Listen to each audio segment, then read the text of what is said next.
कई बार आपके मन में सवाल होगा कि what is paradigm shift. UPSC के फील्ड में टीचर बदल गए, सिलेबस बदल गया, सब कुछ बदल गया, सब्जेक्ट बदल गए। सब्जेक्ट में भी कई सब्जेक्ट का रिवाइवल हुआ, कई का डाउनफॉल हुआ।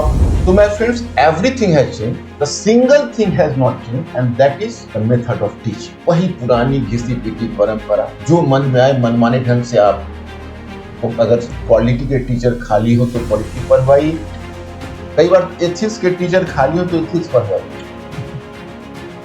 मतलब ना तो कोई सब्जेक्ट में कोई कोहेसिवनेस, ना टॉपिक में कोहेसिवनेस। मेरी इच्छा थी जिस लाइन पर कंटेंट हो उसी पैटर्न पर मेरे टीचर की पेडागोगी, उसी लाइन पर मेरी टॉपिक। और पेडागोगी क्या हो तो टॉपिक से टॉपिक जोड़ के अंडरस्टैंडिंग को डेवलप करी और सब्जेक्ट को जोड़कर थिंकिंग टीचर बनाइए, जिसको कहते हैं अंतर अनुशासनात्मक दृष्टिकोण या इंटरडिसिप्लिनरी अप्रोच। इसको डेवलप। और हम बिल्कुल इस तरीके से हम टीम लेके नहीं आ रहे हैं और ना ऐसी हम क्लासेस चलाने वाले हैं जिसमें आपको 1 महीने के बाद लगे कि यार हम तो फंस गए। यहाँ फंसने की बात होनी ही नहीं है, क्योंकि हम डेली उस पैराडाइम शिफ्ट में आपको चेक करते हुए आपको इंटरलिंकेजेस और इंटरडिसिप्लिनरी अप्रोच को समझाते हुए आगे बढ़ेंगे। आज भी स्टूडेंट जब यूपीएससी की प्रिपरेशन करने आता है वो उतना ही भटका हुआ रहता है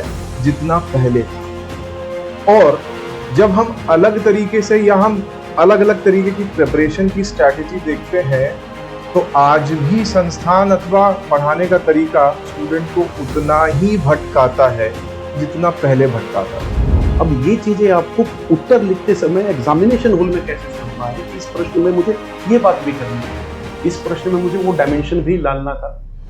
तो ये डायमेंशनैलिटी ही हम आपको समझाते हैं। यूपीएससी ने तो अपना तरीका बदल दिया है, मगर यूपीएससी को पढ़ाने का तरीका अभी तक नहीं बदला है। हमारी जो इंडियन सिस्टम है जिसमें हम लोग जिस तरीके से पढ़ते आए हैं उसमें हम लोग एक रट्टाफिकेशन पे ज़्यादा फोकस करते हैं।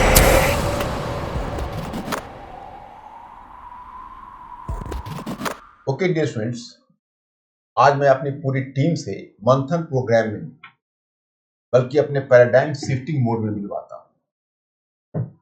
आप 1 बाय 1 देखिए। ये मेरे लेफ्ट हैंड में आरपी सिंह जी हैं, मंथन में आप इनसे मिल चुके हैं। पॉलिटी, गवर्नेंस, इंटरनेशनल रिलेशन के बड़े ही दिग्गज टीचर। मिलिए आप इधर सौरभ सर से।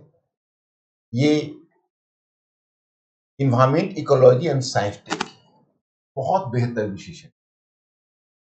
Then you have to see Mister Gaurav sir.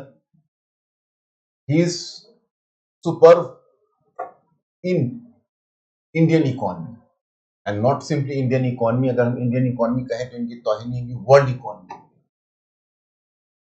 और अतुल गर्ग साहब को कौन नहीं जानता। ये आपको इथिक्स के बहुत बेहतर विशेषज्ञ हैं। अगर एग्जेजरेशन ना हो तो मैं जब करोल बाग पहुंचा तो मुझे पता चला कि सबसे बढ़िया अगर इथिक्स के आपके टीचर किसी को आप ले सकते हैं और किसी कोई आपसे जुड़े तो आपकी संस्था की शान बढ़ेगी, तो वह है अतुल गर्ग सर। और ये हुए रोहित लोधा सर, ज्योग्राफी के बड़े दिग्गज टीचर। अब मैं स्टूडेंट्स में आपको बता दूं, कई बार आपके मन में सवाल होगा कि what is paradigm shifting. Paradigm shifting कुछ नहीं है। जैसे एक मेरे ही अपने ही कलीग ने, क्योंकि आज वो नहीं है हाँ, लेकिन वो हम लोग की टीम के मेंबर हैं, उन्होंने एक बात हमें कही, बड़े पते की बात लगी। उन्होंने कहा कि पिछले 14 to 15 ईयर्स में यूपीएससी के फील्ड में टीचर बदल गए, सिलेबस बदल गया, सब कुछ बदल गया, सब्जेक्ट बदल गए। सब्जेक्ट में भी कई सब्जेक्ट का रिवाइवल हुआ, कई का डाउनफॉल हुआ। एक समय था कि एंथ्रोपोलॉजी बहुत ही चला हुआ सब्जेक्ट था, बीच में वो डाउन हुआ, फिर उसका रिवाइवल हुआ। तो my friends, everything has change, the single thing has not change and that is the method of teaching. वही पुरानी घिसी पीटी परंपरा, जो मन में आए मनमाने ढंग से आप, अगर पॉलिटी के टीचर खाली हो तो पॉलिटी पढ़वाइए, कई बार एथिक्स के टीचर खाली हो तो एथिक्स पढ़वाइए। मतलब ना तो कोई सब्जेक्ट में कोई कोहेसिवनेस, ना टॉपिक में कोहेसिवनेस। जब मैं अपना एक्सपीरियंस बताता हूं, I have been associated with some reputed institutes for general studies only, because you know I am running a study institute for IS since the last 32 years now. तो मेरा अपना institute था, तो हिस्ट्री ऑप्शनल पढ़ाते थे। General studies का मैंने खुद दर्द मोल नहीं लिया, क्योंकि मैं जानता था कि बहुत रिस्पॉन्सिबिलिटी का काम है और शायद मुझे बर्डन बहुत बढ़ जाए, तो मैं टालता रहा। अब मैं वहां से मैं जब हिस्ट्री पढ़ा कर निकलता था, तो मैं हिस्ट्री एक डिफरेंट पैराडाइम में पढ़ाता था, टॉपिक से टॉपिक को डील कर। और मेरे निकलने के बाद जब बाकी सब्जेक्ट में टीचर जाते थे, तो वही घिसा पीटा पैटर्न होता था। स्टूडेंट्स आकर हमसे कहते थे कि सर हमें हिस्ट्री में कॉन्फिडेंस आ रहा है, बाकी सब्जेक्ट में कॉन्फिडेंस नहीं आ रहा। पिछले 3 इयर्स से मेरे दिमाग में एक टग ऑफ वॉर चलता रहा, क्या रिस्पॉन्सिबिलिटी लेनी चाहिए कि नहीं। आज मैंने आरपी सर से भी डिस्कस किया कि मैं पहले थोड़ा झिझक रहा था कि बहुत रिस्पॉन्सिबल वर्क है, स्टूडेंट्स के करियर का सवाल है, ये केवल अर्निंग मशीन नहीं है, ये कोई रेडीमेड दुकान नहीं है, बिजनेस नहीं है, किसी का करियर इसमें इन्वॉल्व है, इसको इसमें हाथ डालने से पहले सोचना हो। लेकिन मैंने ठान लिया कि मैं डालूंगा। अब मैंने हाथ डाला, तो जब मैंने मुखर्जी नगर में कंटेंट बनवाना शुरू किया, मेरी इच्छा थी जिस लाइन पर कंटेंट हो उसी पैटर्न पर मेरे टीचर की पेडागोगी, उसी लाइन पर मेंटोर हो।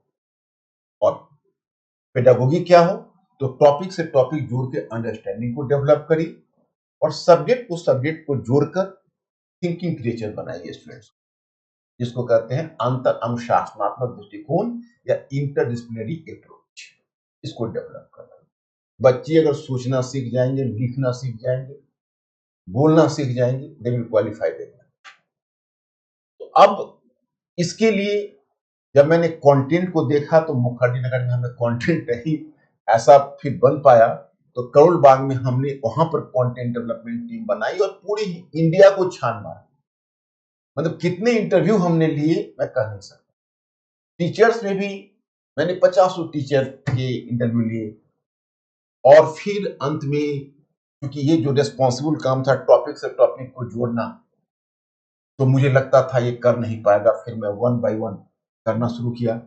ज्योग्राफी में मैं लोधा सर से थोड़ा सा शेयर करूं कि ज्योग्राफी में प्रॉब्लम ये था कि मैंने जितने भी टीचर्स को देखा वो स्टूडेंट्स को फिजिकल ज्योग्राफी पढ़ा के थका देते थे और ह्यूमन ज्योग्राफी की बात ही नहीं होती थी, और 80% क्वेश्चन ह्यूमन ज्योग्राफी से पूछे जाते जीएस में। तो मुझे बड़ा अटपटा सा लगता कि भाई फिजिकल ज्योग्राफी, ह्यूमन ज्योग्राफी इतना इंटरेस्टिंग है। मैं ज्योग्राफी का टीचर होता तो मैं ह्यूमन ज्योग्राफी ज्यादा एंजॉय करता। तो हमने खोजना शुरू किया, लेकिन फिर जो भी टीचर आए सब फिर फिजिकल ज्योग्राफी की बात करते थे।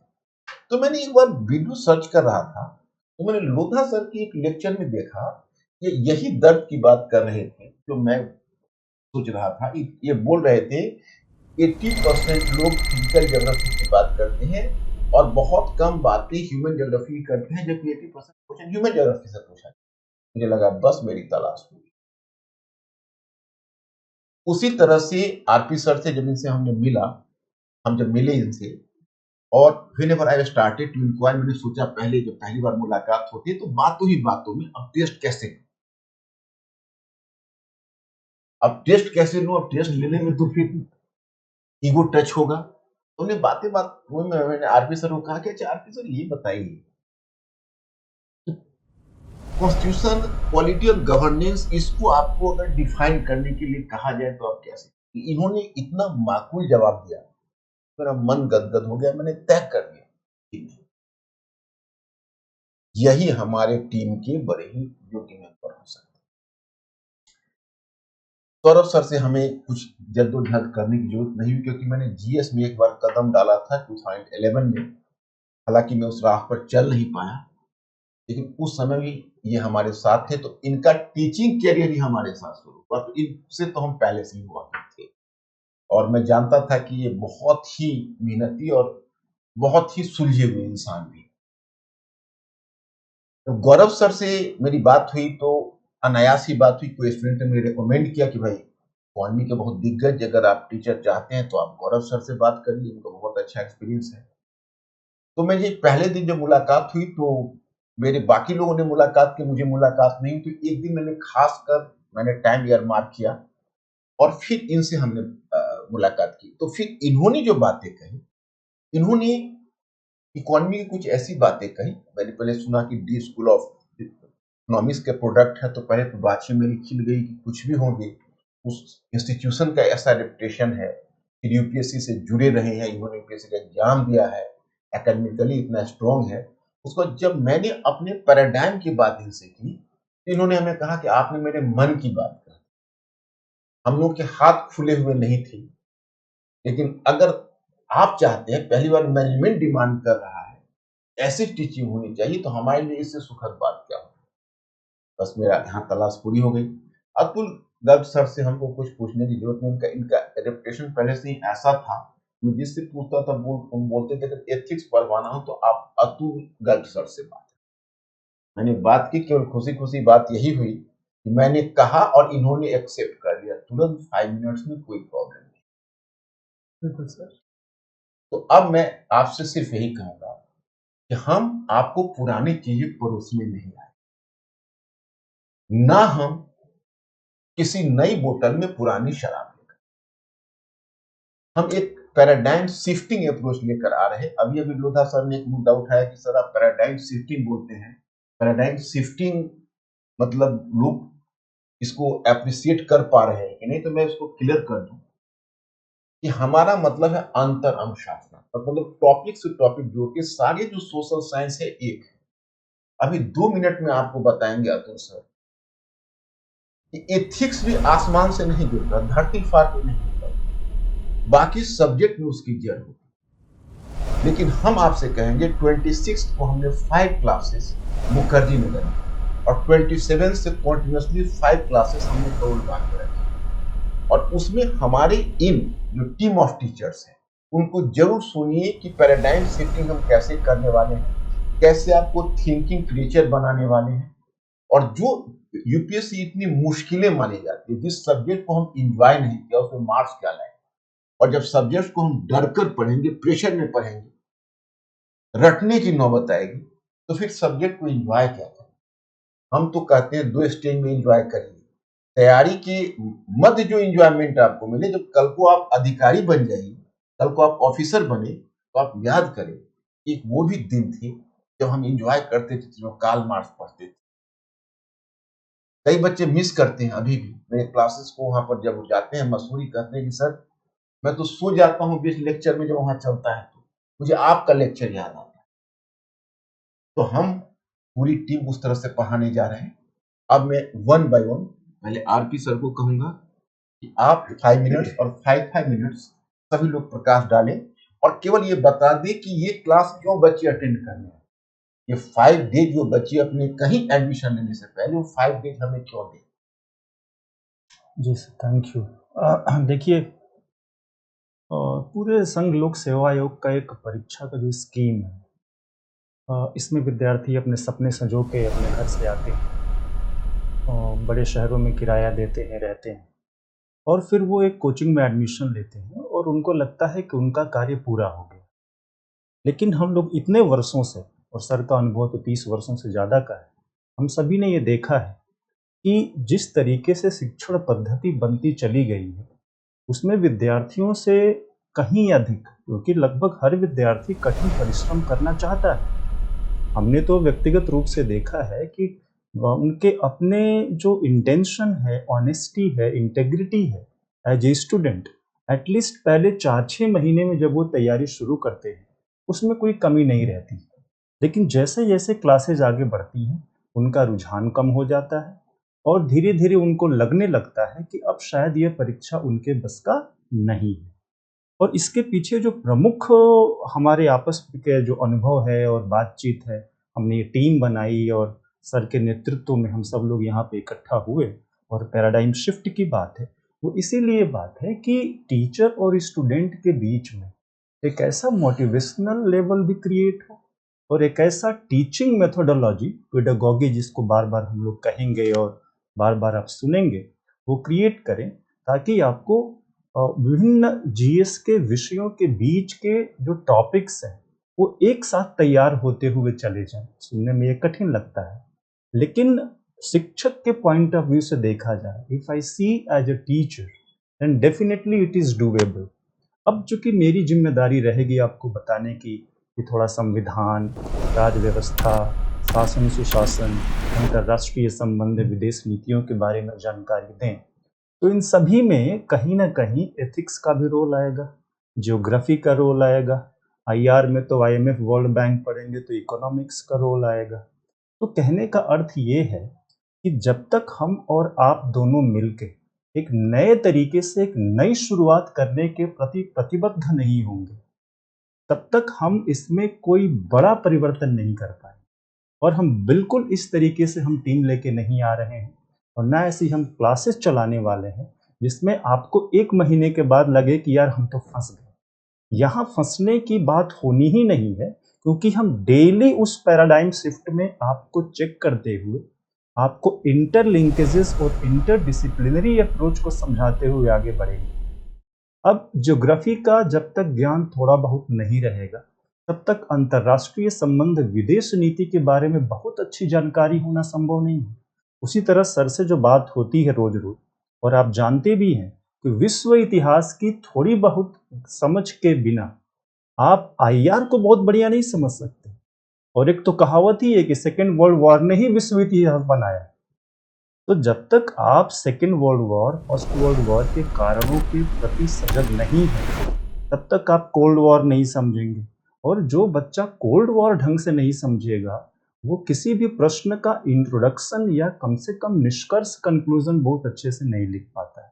तो यहाँ पे बात ये हो रही है कि जब भी हम एक नई पद्धति से एक काम करने जा रहे हैं, और 26 तारीख से आपको 5 क्लासेस निःशुल्क हैं, आप आइए, बैठिए, मेंटर से बात करिए, हमसे बात करिए और चीज़ों को देखिए, फील करिए। क्योंकि ये मात्र इस बात का प्रयास नहीं है कि हमने एक नया और संस्थान खोल दिया, इसीलिए 5 क्लास दे रहे हैं, पहले एडमिशन नहीं ले रहे। 5 क्लासेस आप बैठिए, अगर आप कहीं और के विद्यार्थी हैं तो भी आके बैठिए, ताकि जो हमने प्रतिज्ञा किया है, हमने प्रतिबद्धता स्वयं से किया है कि एक बार हम नई टीचिंग मेथोडोलॉजी को इस्टेब्लिश करेंगे, तो कम से कम आप उन 5 क्लासों के बाद इतना तो जरूर सीख जाएंगे कि यूपीएससी की तैयारी कैसे की जाती है।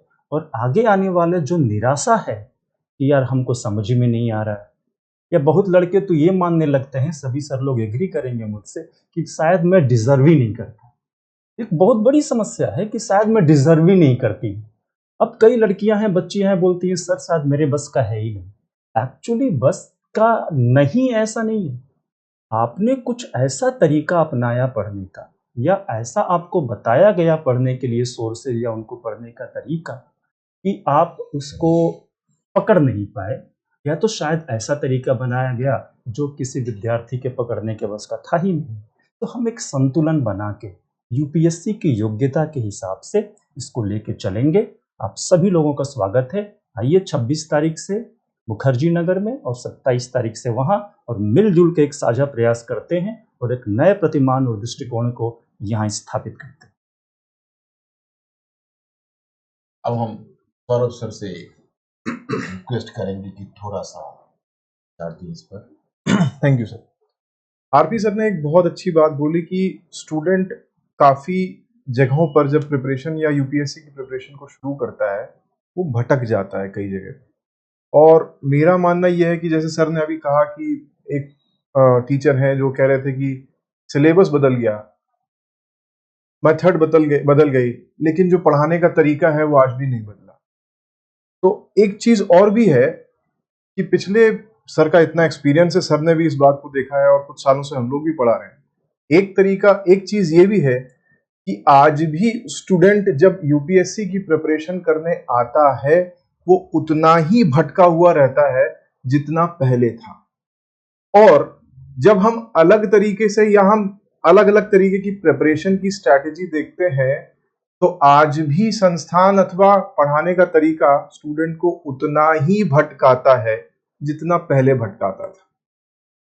तो सबसे बड़ी परेशानी स्टूडेंट के साथ यहाँ पर ये हो जाती है कि जब एक रॉ स्टूडेंट, एक बीएससी का स्टूडेंट, बीए का स्टूडेंट, एक ग्रेजुएशन से निकला हुआ स्टूडेंट, या आजकल तो और 12वीं कक्षा के विद्यार्थी भी यूपीएससी प्रिपरेशन करने लगते हैं, ये सब जब यूपीएससी के प्रिपरेशन में आते हैं, एक ग्लैमर को देख के या बहुत सारी चीजों को देख करके जब आते हैं तो बड़े उत्साह के साथ आते हैं, और जैसे जैसे एक एक महीना उनकी पढ़ाई का निकलता जाता है वैसे वैसे निरुत्साहित हो जाते हैं, डिमोटिवेटेड हो जाते हैं, और कई बार तो स्टूडेंट डिसअपियर भी हो जाता है। डिसअपियर का मतलब है कि वो प्रिपरेशन छोड़ के भाग भी जाता है। अब बहुत से स्टूडेंट ऐसे भी हैं जो डटे रहते हैं मजबूती के साथ, 1 अटेम्प्ट 2 अटेम्प्ट, कई बार ऐसा है कि सर बस 2 नंबर से पीटी रह गया, सर इस बार पीटी तो बहुत पेपर 1 तो बहुत अच्छा हुआ था लेकिन सी सेट रह गया, सी सेट पीटी निकल गया, उसके बाद सर थोड़ा सा पेपर 3 में मार्क्स कम रह गए। तो सबसे बड़ी परेशानी यहां पर यह है कि यूपीएससी के सवाल पूछने का तरीका पिछले 30 सालों में बिल्कुल इवॉल्व हुआ है, और यूपीएससी के डायरेक्शंस भी पिछले 30 सालों में बहुत इवॉल्व हुए हैं, लेकिन यूपीएससी के परीक्षा के बारे में प्रिपरेशन करने की स्ट्रेटेजी पिछले 30 सालों में इवॉल्व बहुत धीरे हुई। तो अब हमें यह समझना होगा कि सर जैसे बोलते हैं पैराडाइम शिफ्ट, तो पैराडाइम शिफ्ट सिर्फ एक टीचिंग में नहीं है, पैराडाइम शिफ्ट एक मेथड में नहीं है, पैराडाइम शिफ्ट हमारी साइकी में। सबसे ज्यादा जरूरी है स्टूडेंट को साइकी को समझना, और इस बात को समझना कि आप जो जिस ढांचे से आप प्रिपरेशन कर रहे हैं कि एक सब्जेक्ट आप आज आपने पढ़ा, फिर वही सब्जेक्ट का अगला टॉपिक अगले 15 दिन बाद पढ़ा, या अमुक टीचर ने आकर आपको पढ़ा दिया या उसके विषय में बता दिया, फिर आधा भाग किसी और टीचर ने आकर के बता दिया। जब इंटरकनेक्शन आप बनाने की कोशिश करेंगे तो यहां इंटरकनेक्शन बनेगा ही। बहुत से सवाल है, जैसे मैं साइंस का टीचर हूं, एनवायरनमेंट भी पढ़ाता हूं, लगभग मेंस में 90 से 100 नंबर के बीच में सवाल मेरे आते हैं, और पीटी में तो साइंस और एनवायरनमेंट आप बहुत अच्छे से जानते हैं कि बहुत अधिक पूछा जाता है, टफ पूछा जाता है और डिसाइडिंग पूछा जाता है। अब पीटी की बात अगर हम छोड़ दें, मेंस की ही बात करिए, एनर्जी सिक्योरिटी एक ऐसा टॉपिक है जो हर जगह पढ़ाया जा सकता है। अब एनर्जी सिक्योरिटी निकलता तो साइंस एंड टेक्नोलॉजी से, फिर वो घुस जाता है एनवायरनमेंट, फिर उसके इंटरनेशनल डोमेन्स घुस जाते हैं आईआर में, फिर उसके इकोनॉमिक डोमेन्स घुस जाते हैं इकोनॉमी में, फिर उसके हिस्टोरिकल बैकग्राउंड्स और कैसे ये कोल और कोल बेस्ड एनर्जी है वो वर्ल्ड हिस्ट्री में चला जाता है। अब एक छोटा सा टॉपिक किसी भी तरीके से कहीं से भी पूछा जा सकता है, लेकिन उसको पढ़ाया कहां जाता है? उतने ही डायमेंशन, उतने ही डोमेन, क्योंकि एक क्रंच लगा दिया जाता है। क्रंच क्या है? अरे बहुत जल्दी प्रिपरेशन खत्म करनी है, हम प्रिपरेशन में जितना उलझा के रखेंगे आपको, आप पढ़ नहीं पाओगे, बहुत से अलग अलग प्रेशर भी। तो यहां पर स्टूडेंट जब आता है वो भटकता है और भटकता चला जाता है, और एक पॉइंट पर आकर के उसकी साइकी डिस्टर्ब हो जाती है। तो पैराडाइम शिफ्ट के साथ साथ हम एक बात और जोड़ेंगे कि हम पैराडाइम शिफ्ट ही नहीं कर रहे हैं, हम एक साइकी शिफ्ट भी कर रहे हैं। स्टूडेंट एक मानसिकता को ब्रेक कर रहे हैं। बहुत से स्टूडेंट अलग अलग मानसिकताएं बना करके बैठ जाते हैं कि अमुक टेस्ट सीरीज लगा लो तो हो जाएगा, अमुक करंट अफेयर्स पढ़ लो तो हो जाएगा, अमुक किताब पढ़ लो तो हो जाएगा। लेकिन इन सबको साथ में जोड़ के पढ़ोगे और उससे कितना अच्छा रिजल्ट आएगा, इसके विषय में बहुत कम स्टूडेंट बोलते हैं। आपके सीनियर्स भी होंगे जो कई सालों से प्रिपरेशन कर रहे होंगे, तो इन सब में भटकाव देखने मिलता है। तो जरूरी क्या है यहाँ पे? जरूरी ये है कि जब एक नया बच्चा इस प्रिपरेशन को शुरू करता है, उसको उस तरीके से ट्रेन किया जाए कि उसको सिर्फ पढ़ाया ना जाए, उसकी मानसिकता को उस तरीके से डेवलप किया जाए कि वो यूपीएससी के एग्जाम को 1 अथवा अधिकतम 2 अटेम्प्ट में क्लियर कर जाए। तो यहां पर सिर्फ एक प्रिपरेशन की नहीं, एक साइकोलॉजिकल बिल्डअप की भी बात मणिकांत सर करते हैं। और उस साइकोलॉजिकल बिल्डअप में अगर आप देखेंगे तो हमारा जो फाउंडेशन कोर्स है उसको बहुत सुपरफिशियली भी और बहुत मेटिकुलसली भी, सुपरफिशियली इसलिए बोलूंगा कि ऊपर ऊपर की चीजों को भी इन्होंने बहुत अच्छे से देखा, और मेटिकुलसली इसलिए भी बोलूंगा कि जो डीप रूट प्रॉब्लम है उसको भी सर ने बहुत अच्छे से समझा और उसके विषय में सॉल्यूशंस बनाने की कोशिश की। पूरे फाउंडेशन को हमने 3 हिस्से में बांटा है, बेसिक फाउंडेशन, एडवांस फाउंडेशन और सुपर फाउंडेशन। जब बेसिक फाउंडेशन की बात करते हैं, एक पढ़ा हुआ बच्चा, ग्रेजुएशन किया हुआ बच्चा, 12th क्लास का बच्चा, जो मान लीजिए कि बीए भी किया हुआ है, इकोनॉमिक्स से पढ़ के आया लेकिन उसको साइंस के विषय में नहीं पता, नॉन टेक है, ह्यूमैनिटीज बैकग्राउंड का है, टेक्निकल सब्जेक्ट पता ही नहीं, और जब टेक्निकल सब्जेक्ट पढ़ने जाता है तो वो क्लास में उबाई आती है, एक दो क्लास पढ़ता है, समझ में नहीं आता, फिर बाद में किसी करंट अफेयर्स के नोट से रट लेता है, जितना एग्जाम में बना ठीक है, नहीं बना तो ठीक है। इसी तरीके से देखिए, जब इस तरीके की प्रॉब्लम्स होती हैं तो टेक्निकल सब्जेक्ट वाले जीएस पेपर में स्टूडेंट के एवरेज मार्क भी कितने घट जाते हैं। जीएस पेपर 3 का मार्क इस बार आप देखें तो जीएस पेपर 3 का मार्क, एवरेज मार्किंग इस बार कितना कम है, और सालों की तुलना में भी इस बार कम। क्यों?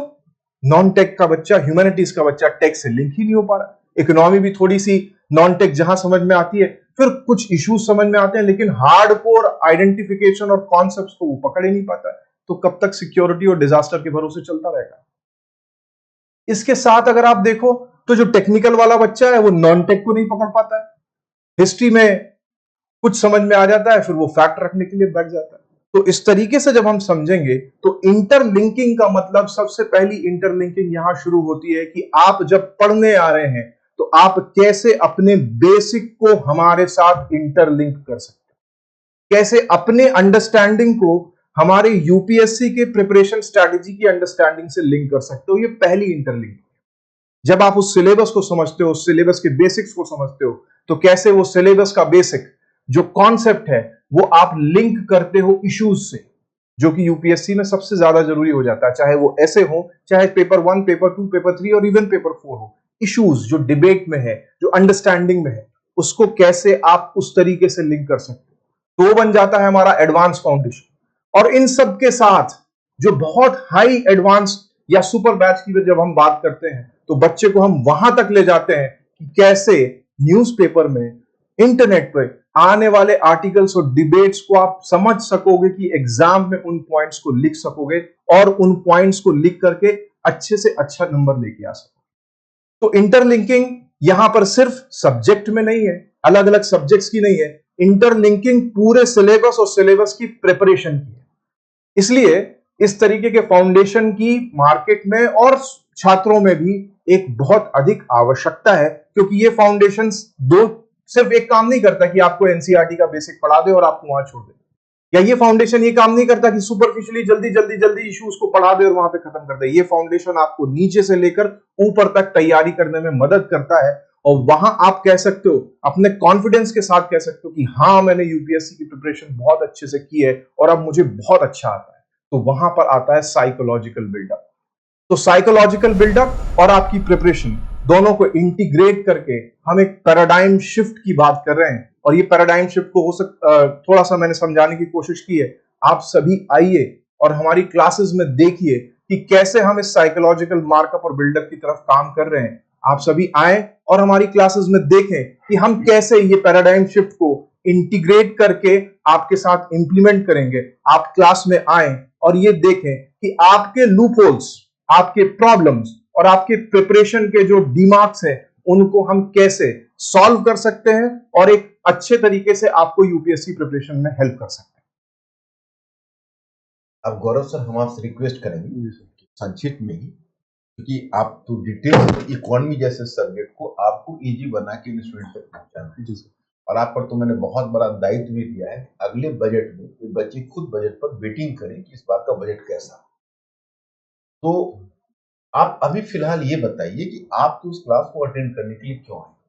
जी सर, तो क्योंकि जनरल बातें काफ़ी हो चुकी हैं और मैं थोड़ा विषय पर रखी बात करूंगा, और वो मैं वैसे भी सोच ही रहा था, क्योंकि नहीं तो बातें कहीं ना कहीं रिपीटेटिव होने लगेंगी।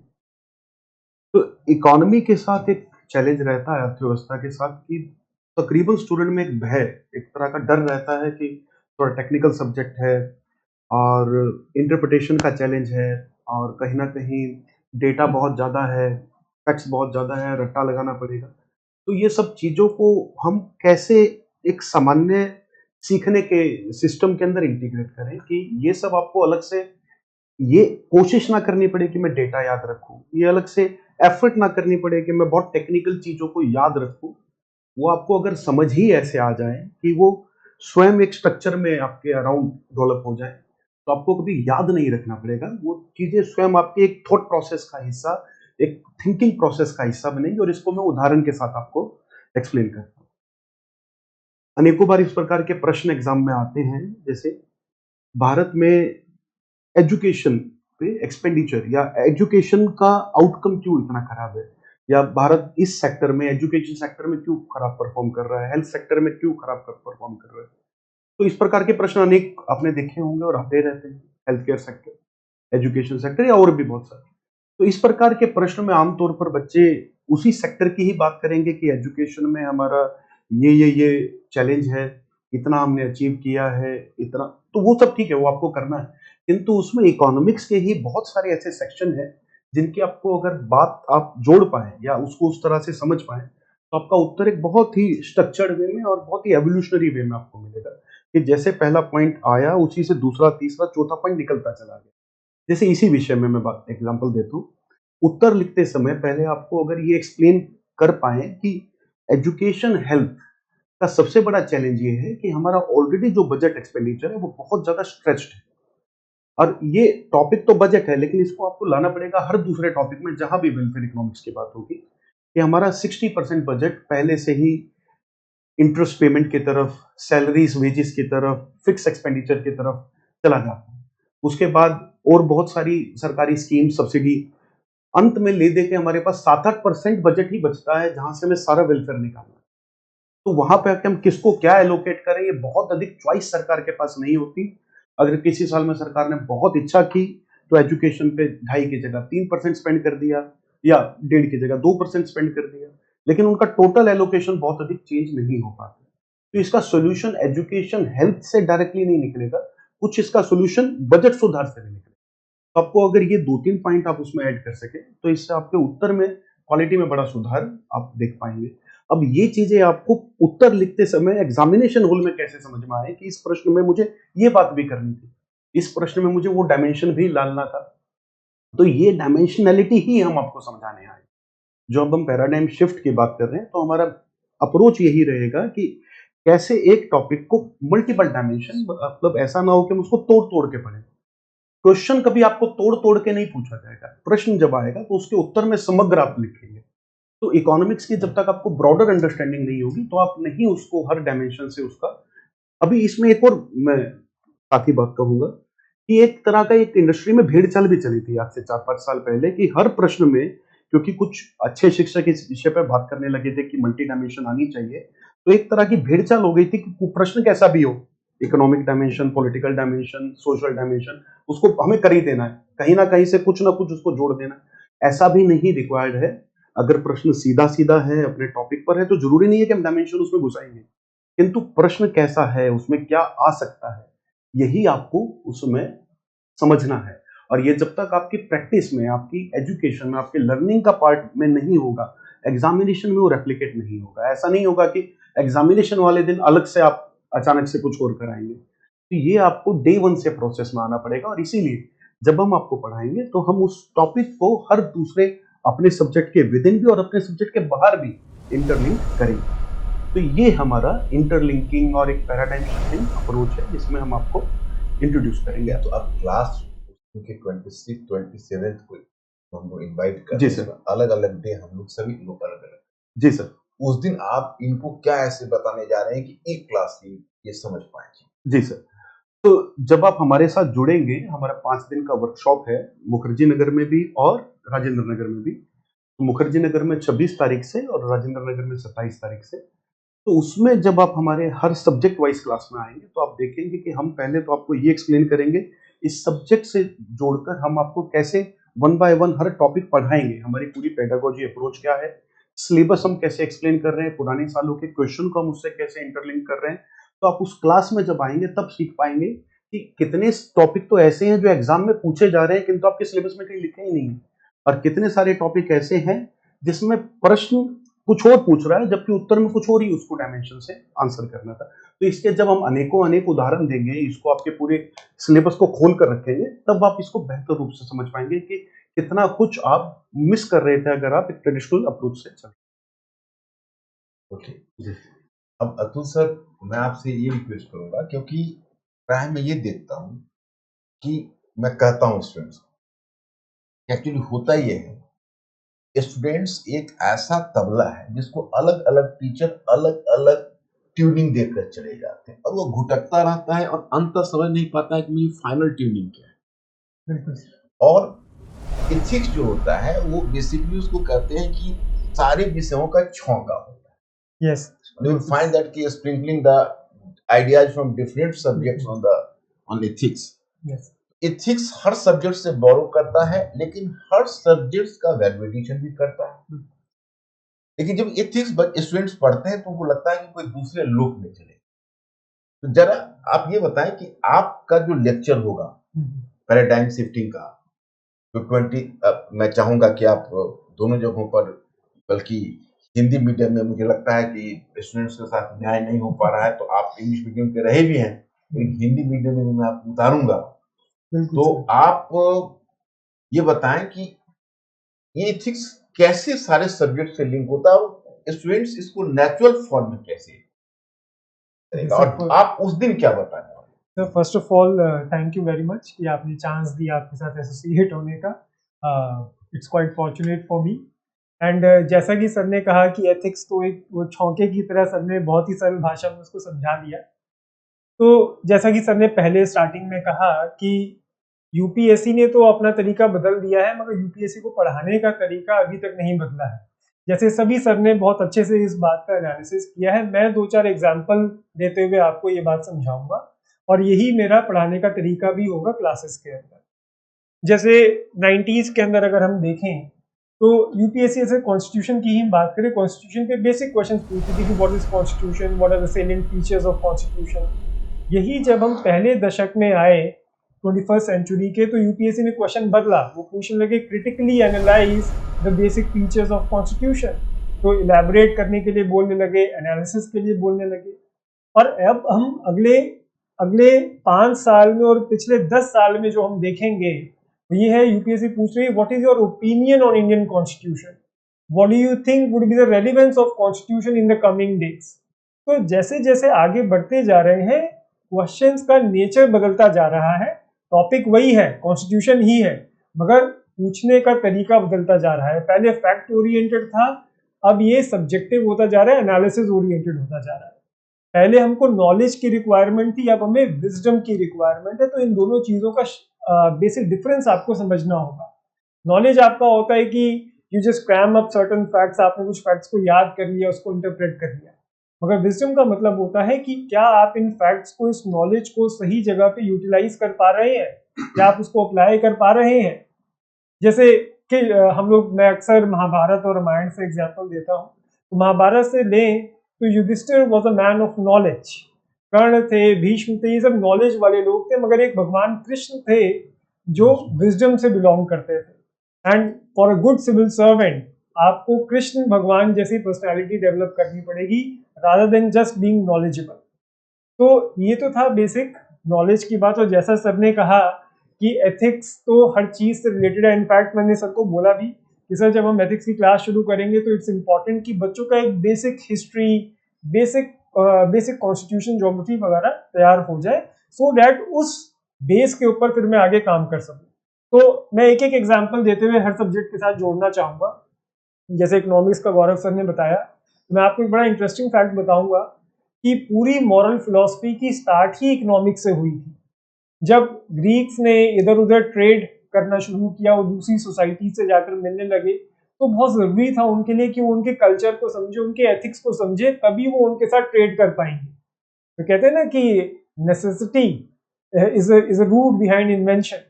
तो इकोनॉमिक्स से ही मॉरल फिलॉसफी का डेवलपमेंट हुआ। ऐसे ही जैसे ज्योग्राफी की अगर मैं बात करूं, आजकल बड़ा डिबेट चल रहा है वेजिटेरियन नॉन वेजिटेरियन का, कि आदमी को ये खाना चाहिए, ये नहीं खाना चाहिए। तो अब ज्योग्राफी में बेसिक देखें तो नॉर्दर्न इंडिया में फूड ग्रेन्स की भरमार है, वहाँ पे कोई कमी नहीं है, तो वहाँ का आदमी अफोर्ड कर सकता है वेजिटेरियन होना। लेकिन अगर आप किसी कोस्टल रीजन के अंदर रह रहे हैं, आप बंगाल में रह रहे हैं, तो फिश खाना आपके एक बेसिक कस्टम में रहेगा। जैसे इनफैक्ट फिश तो भगवान को एज अ प्रसाद की तरह भी दिया जाता है बंगाल के अंदर। तो वहाँ पे वेज नॉन वेज का कॉन्सेप्ट बदल जाता है, नॉर्थ इंडिया में ये अलग रहता है। ऐसे ही अगर मैं कॉन्स्टिट्यूशन की बात करूँ, तो कॉन्स्टिट्यूशन जब सर पढ़ाएंगे तो उसको एक पॉलिटिकल एंगल से, एक लीगल एंगल से पढ़ाएंगे। लेकिन अगर आप कॉन्स्टिट्यूशन को वैल्यू के एंगल से देखें, तो चाहे वो डेमोक्रेटिक है, सेक्युलरिज्म है, सोशलिज्म है, जस्टिस है, फ्रेटर्निटी है, इक्वालिटी, ये सब क्या है? These are nothing but values only, ethics only. तो कॉन्स्टिट्यूशन का, जैसे यूपीएससी क्या क्वेश्चन पूछ रही है, व्हाट इज कॉन्स्टिट्यूशनल मोरालिटी, मगर इस क्वेश्चन को आंसर करने से पहले आपको कॉन्स्टिट्यूशन को समझना बहुत जरूरी होगा, जो आरपी सर आपको बताएंगे। उसी तरीके से साइंस टेक जो बहुत ज्यादा ऑब्जेक्टिव माना जाता है, उसका भी एथिक्स से सीधा सीधा लिंकेज है।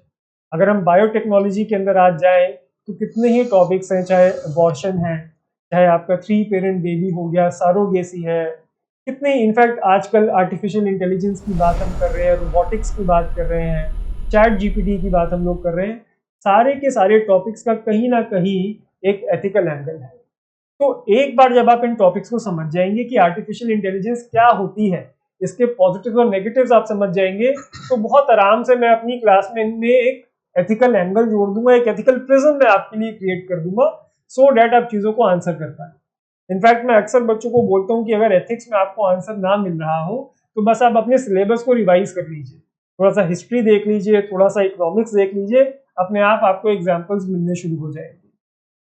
हिस्ट्री में ही इनफैक्ट अगर हम सर की बात करें, जैसे नॉन कॉपरेशन मूवमेंट है, तो बहुत अच्छा चल रहा था, लेकिन अचानक उसको गांधी जी ने सस्पेंड कर दिया था। क्यों? क्योंकि चौरी चौरा इंसिडेंट हो गया था, उसमें वायलेंस का इस्तेमाल किया गया था एज अ मीन्स। हालांकि अच्छा चल रहा था, इंडिया को हो सकता था उसे डोमिनियन स्टेटस भी मिल जाता अपना, बट स्टिल उसको सस्पेंड किया गया। क्यों? क्योंकि करने का तरीका सही नहीं था, और गांधी जी ने हमेशा कहा कि no right ends can be achieved through wrong means. तो अब ये मीन्स एंड्स, यही क्वेश्चन यूपीएससी ने एथिक्स के पेपर में पूछ लिया, तो अब नॉन कॉपरेशन मूवमेंट का एग्जाम्पल देके बहुत आराम से इस क्वेश्चन को आंसर कर सकते हैं। तो बेसिकली मैं आपको ये बताना चाह रहा हूं कि ये ट्रेलर बेसिकली मैंने आपको दिया, और यही अप्रोच कहीं ना कहीं हम लोग अपनी क्लासेस के अंदर भी यूज करेंगे। अब हो क्या रहा है, ज्यादातर इंस्टीट्यूशंस के अंदर, मल्टीपल इंस्टीट्यूशंस में मैंने पढ़ाया है, और अनफॉर्चुनेटली मुझे ये बात कहनी पड़ रही है कि हो क्या रहा है कि आज एक एथिक्स की क्लास हो गई, फिर 10 दिन बाद एथिक्स की क्लास होगी, फिर 5 दिन का ब्रेक आ जाएगा, तो बच्चा कभी भी इंटरकनेक्शन स्टैब्लिश ही नहीं कर पाता। एक एथिक्स का पेपर जो अपने आप में सिलेबस बहुत बड़ा नहीं है, उसको 4-4, 5-5 टीचर मिलके पढ़ा रहे हैं। अब वो आते हैं, अपना अपना टॉपिक आइसोलेशन में पढ़ाते हैं और चले जाते हैं।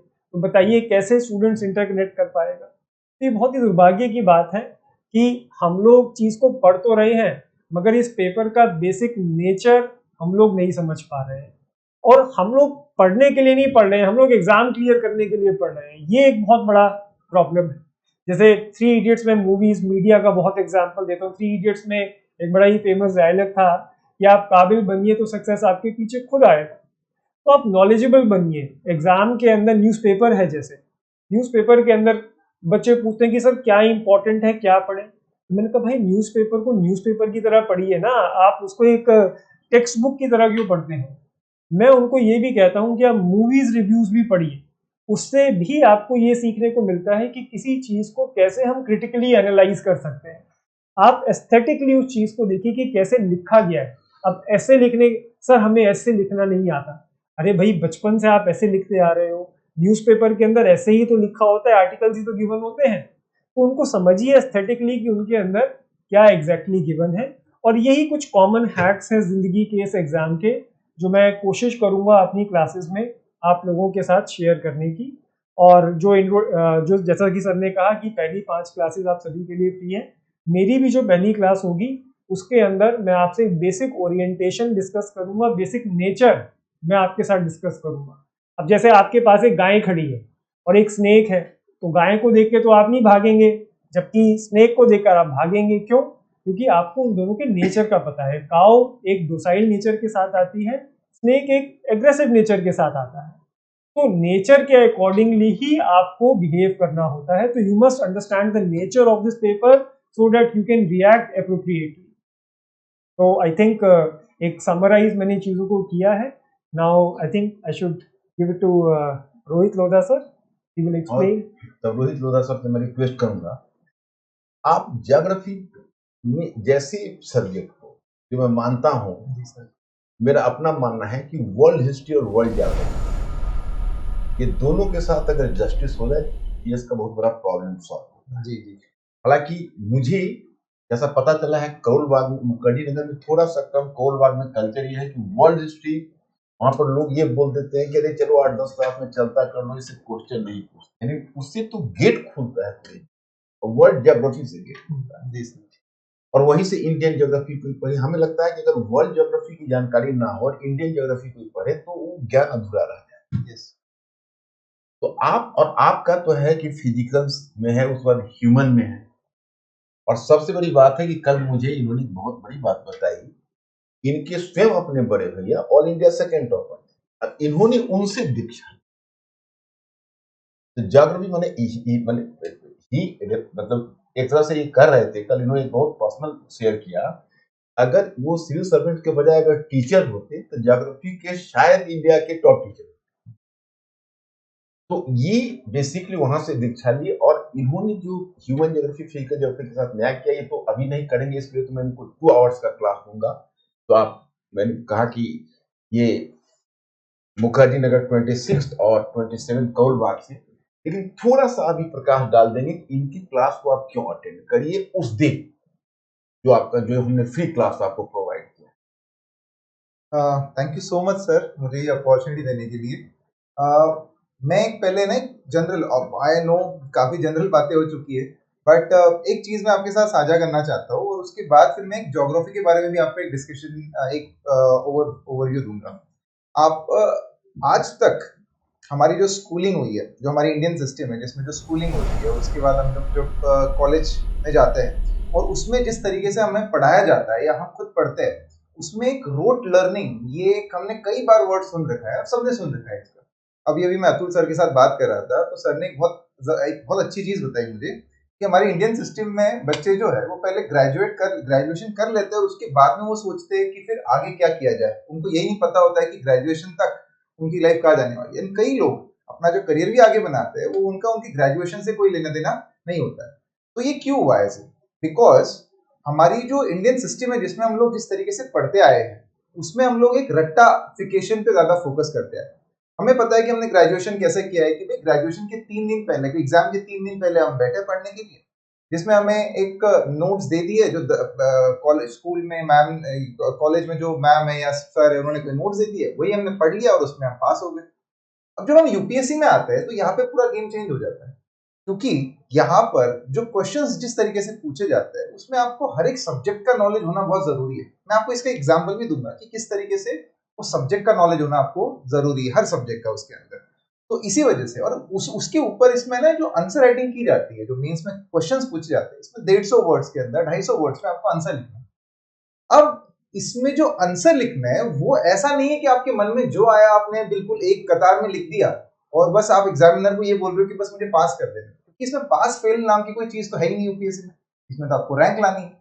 तो इसी वजह से हर एक वर्ड की वैल्यू हो जाती है, जिसके अंदर आपको हर एक पॉइंट एक मोती की तरह सोच समझ के लिखना है उसमें।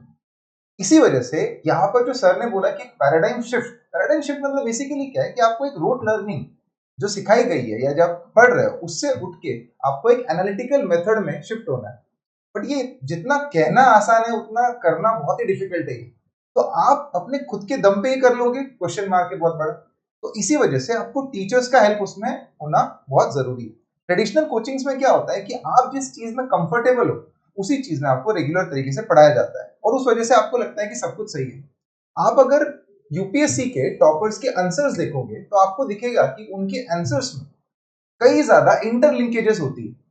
बट वही आप अगर किसी कोचिंग के पढ़ाने के तरीके में देखोगे तो उस तरीके में आप दिखेगा कि आज इकोनॉमी की क्लास हुई है, उसके बाद फिर ज्योग्राफी की क्लास लग जाएगी, उसके बाद पॉलिटी की क्लास लग जाएगी, और सेम इकोनॉमी की क्लास आपकी 10 दिन 15 दिन के बाद लगेगी। अब इसमें आपका जो इंटरकनेक्टेडनेस वाला जो पार्ट है वो तो हुआ ही नहीं, बट आपको आंसर तो इंटरकनेक्टेड लिखने थे, आपको मल्टी डायमेंशनल तरीके से लिखने थे। तो इसी वजह से होता क्या है, आप फाउंडेशन क्लास करते हो और फाउंडेशन क्लास के बाद आप कोई ऐसी क्लास करोगे जिसके अंदर वैल्यू एडिशन वाली क्लास है, ये है टेस्ट सीरीज है, दुनिया भर का और ज्यादा अलग अलग क्लास लगाओगे। तो बेसिकली जब भी कोई टॉपर निकल के आता है तो वो यही कहेगा कि उसको फाउंडेशन क्लास से तो कोई बहुत ज्यादा हेल्प नहीं हुई। बट यहाँ पे हम लोग यही चीज चेंज करना चाहते हैं, जिसमें हम लोग हर टॉपिक को दूसरे सब्जेक्ट के साथ इंटरलिंक करेंगे। मैं आपको कुछ एग्जांपल्स देता हूँ कि किस तरीके से इसको इंटरलिंक कर सकते हैं और कितना इंटरेस्टिंग इसको बनाया जा सकता है। जैसे सर ने बोला कि मैक्सिमम टीचर्स जो होता है, मैं ज्योग्राफी की बात करूंगा आपके साथ, मैक्सिमम जो टीचर्स होते हैं जो ज्योग्राफी पढ़ाते हैं वो फिजिकल ज्योग्राफी में बहुत ज्यादा फोकस करते हैं। इसके पीछे रीजन है, फिजिकल ज्योग्राफी जो है वो स्टैटिक है, कभी चेंज नहीं होता। आप कॉन्टिनेंटल ड्रिफ्ट थ्योरी पढ़ोगे, आप प्लेट टेक्टोनिक पढ़ोगे, अब ये आज के 50, 60, 100 साल पहले इन लोगों ने बता दी, जो साइंटिस्ट था उसने बता दी, और उसमें कोई चेंज तो होना है नहीं। तो इसी वजह से एक टीचर के लिए वो पढ़ना और उसको रटना ये आसान है, और उसको पढ़ाने के बाद एक स्टूडेंट को भी वो याद रखना आसान है। तो उसमें कोई एनालिसिस तो हुआ ही नहीं। तो इसी वजह से ये विन विन सिचुएशन हो गई कि टीचर के लिए भी आसान हो गया पढ़ाना, तो वो फिजिकल ज्योग्राफी में पूरा टाइम निकाल देगा, और स्टूडेंट को भी फटाफट समझ में आ गया, तो उनको भी बहुत ज्यादा दिमाग लगाना नहीं पड़ा, तो उनको लगता है कि वाह क्या पढ़ा है। बट जब आप एग्जाम में बैठते हो तो आपको पता चलता है कि अरे इसमें से तो कोई क्वेश्चन पूछा ही नहीं। तो अब इसका सॉल्यूशन क्या है? सॉल्यूशन ये है कि मेहनत टीचर के पार्ट पे ज्यादा पहले आती है, जिसमें आप टीचर ने along with physical geography, human geography का जो पार्ट है, आपको फिजिकल ज्योग्राफी को ह्यूमन ज्योग्राफी से कनेक्ट करना है। For that matter human geography के कई सारे पार्ट आपकी इकोनॉमी, हिस्ट्री, पॉलिटी, अलग अलग सब्जेक्ट्स के साथ कनेक्टेड है। सर ने जैसे बताया कि वर्ल्ड ज्योग्राफी एक इनकम्प्लीट, अगर आप जब तक वर्ल्ड ज्योग्राफी नहीं पढ़ते तब तक वो इनकम्प्लीट है, सिर्फ इंडियन ज्योग्राफी पढ़ के कुछ नहीं होगा। कुछ एग्जांपल्स देता हूं मैं आपको। जब आप वर्ल्ड पढ़ते हो, जब आप वर्ल्ड हिस्ट्री पढ़नी है आपको, तो वर्ल्ड हिस्ट्री में जो ऐसा कहते हैं, एक एरिस्टोटल था, अरस्तु जिसे कहते हैं, है ना, अरस्तु ने एक बात बोली थी कि दुनिया में जो है अलग अलग रीजन में रहने वाले लोग हैं। आप अगर ऊपर की तरफ जाओगे पोल की तरफ, तो वहां पे ठंडा मौसम है, ठंडा क्लाइमेट है, और आप अगर इक्वेटर की तरफ ज्यादा आओगे, विषुववृत्त की तरफ ज्यादा आओगे, तो वहां पे आपको गर्मी ज्यादा दिखाई देगी, गर्मी ज्यादा होगी वहां पे।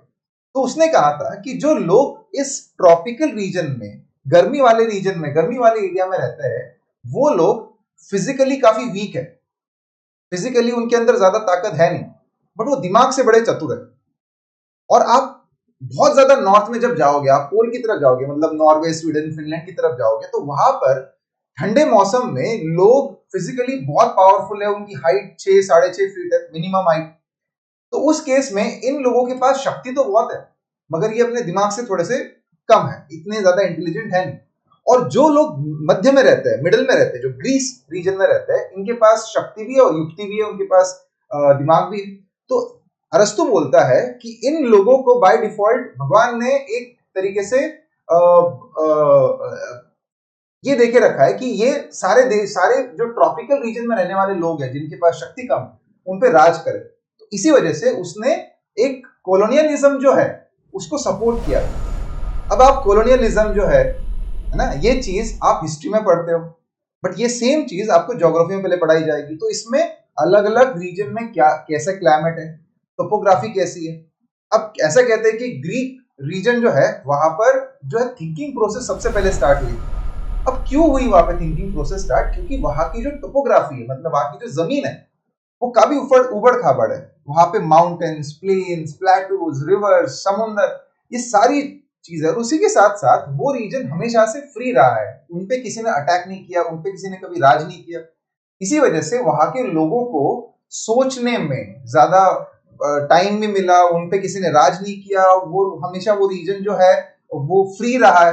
तो जब आप फ्री रहते हो तो आपकी जो सोचने की क्षमता होती है वो ज्यादा पावरफुल होती है। तो इसी वजह से वहां के लोगों ने ज्यादा सोचा, और इसी वजह से ज्योग्राफी हुआ, इकोनॉमी हुआ, पॉलिटी हुआ, इन चीजों का जो वृद्धि है, इन चीजों में जो डेवलपमेंट है, वो उस रीजन में सबसे ज्यादा हुई है। तो इस तरीके से आप एक हिस्ट्री, इसी के साथ साथ ज्योग्राफी को कनेक्ट करके पढ़ सकते हो। आपको एक छोटा सा एग्जांपल देके मैं खत्म करना चाहूंगा। जैसे आप यूपीएससी में आंसर्स भी लिखते हो, तो उसमें एक paradigm shift is a very important part over here. The reason being, आप जब यूपीएससी में आंसर लिखते हो तो आपको कनेक्ट कर करके लिखना है। जैसे फॉर एग्जांपल ऑटोमोबाइल इंडस्ट्री करके एक टॉपिक आता है, जो ह्यूमन ज्योग्राफी, इकोनॉमिक ज्योग्राफी का भी पार्ट है। इकोनॉमी में भी सर पढ़ाएंगे आपको, और ज्योग्राफी में भी उसका एक ज्योग्राफिकल एस्पेक्ट पढ़ाया जाएगा। तो उसमें अगर ऐसा क्वेश्चन है कि भाई ऑटोमोबाइल इंडस्ट्री का पैटर्न कैसे चेंज हुआ है भारत में over the period of time, how automobile industry has grew over the period of time, तो इसमें आपको कितने डिमेंशंस में आंसर, कितने सब्जेक्ट्स का नॉलेज होना चाहिए, आप देखो। अब आप देखो कि भारत में जो रेलवेज है वो सबसे पहले 19वीं सदी में आई थी। 1850 से 60 के बीच में सबसे पहले भारत में रेलवेज आई। अब वो क्यों आई थी? ऑब्वियसली ब्रिटिशर्स के एक्सप्लॉयटेशन के लिए, उनको रिसोर्सेज भारत के हर एक जगह से लेने थे, इस वजह से। उसके बाद अगर आप ऑटोमोबाइल इंडस्ट्री के बारे में लिखोगे तो उसको कुछ पार्ट्स में डिवाइड करोगे कि भाई ब्रिटिशर्स जब थे भारत में तो उन्होंने हमारे देश में ऑटोमोबाइल इंडस्ट्री किस तरीके से डेवलप करी, तो आप उसमें इंडियन जो रेलवेज लाई थी उसके बारे में बात कर दिया आपने। बट इसी के साथ साथ आप ये भी लिखोगे कि जस्ट बिकॉज उन्होंने इंफ्रास्ट्रक्चर जैसे रोड में कभी कोई डेवलपमेंट करी नहीं तो इसीलिए घोड़ा गाड़ी जैसे बग्गी जो है वो ज्यादा चलती। बट जैसे ही भारत को इंडिपेंडेंस मिला तो उस वक्त जब प्लानिंग पीरियड में महानोलॉबिस मॉडल आया, महानोलॉबिस ने आयरन और स्टील इंडस्ट्री पे ज्यादा फोकस किया। इस वजह से जो रॉ मटेरियल डेवलप हुआ उससे ऑटोमोबाइल इंडस्ट्री को जो डेवलपमेंट होने लगी। अब यहाँ पे आपने इकोनॉमी भी पढ़ी, इसी के साथ साथ आप पढ़ोगे कि चाइना का वॉर हुआ, पाकिस्तान का वॉर हुआ। इस दौरान हमारी जो ऑटोमोबाइल इंडस्ट्री डिफेंस सेक्टर में है वो डेवलप होना शुरू हुई। इसी के साथ साथ 1966 में जब ग्रीन रिवोल्यूशन आया तो ग्रीन रिवोल्यूशन में भी हमने देखा कि mechanization of agriculture has started, जिसमें हार्वेस्टिंग, थ्रेशर्स, ट्रैक्टर्स, हमारे फार्मर्स ने पहली बार ट्रैक्टर यूज करना शुरू किया था 1960 के दशक में। तो अब मेरी बात कैसे की, जैसे धीरे धीरे करते करते आप 2000 तक आ जाओ। अब 2005 में वुमेन एम्पावरमेंट जो है वो पूरे वर्ल्ड में और भारत में भी वुमेन एम्पावरमेंट करके ये चीज जो है ज्यादा प्रचलित हुई।